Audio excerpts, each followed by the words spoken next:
Mercredi, les États-Unis ont annoncé l'instauration de sanctions financières visant les ministres turcs de la Justice et de l'Intérieur.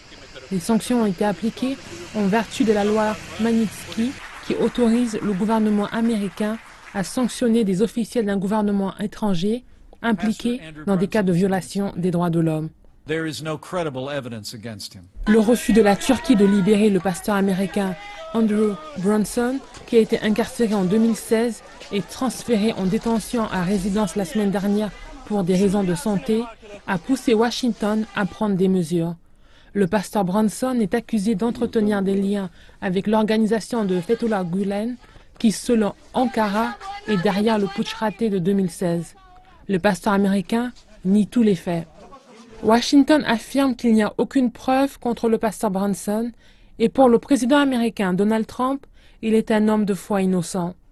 Le ministre turc des Affaires étrangères a déclaré que le pays va immédiatement riposter. Pour les ministres turcs visés par les sanctions, celles-ci n'auront aucun effet sur eux car ils n'ont ni propriété ni bien aux États-Unis. Les analystes soulignent que la confiance entre ces deux alliés de l'OTAN est rompue. La société et le gouvernement turc éprouvent certainement un sentiment d'insécurité envers les États-Unis. Ceci a été renforcé durant la crise des visas. Et aujourd'hui, la crise actuelle empire la situation. Même s'il y a toujours une solution, la réconciliation prendra du temps. Suite à ces nouvelles, la livre turque a piqué du nez, atteignant son point le plus bas contre le dollar.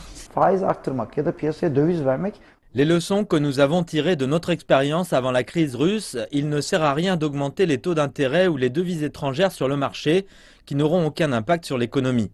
Donc la seule chose à faire est d'attendre le processus de refroidissement et que les effets disparaissent suite aux efforts diplomatiques. Parallèlement, le Sénat américain a approuvé mercredi une loi bloquant la livraison des avions de combat furtifs F-35 en attendant qu'un rapport soit présenté par le Pentagone.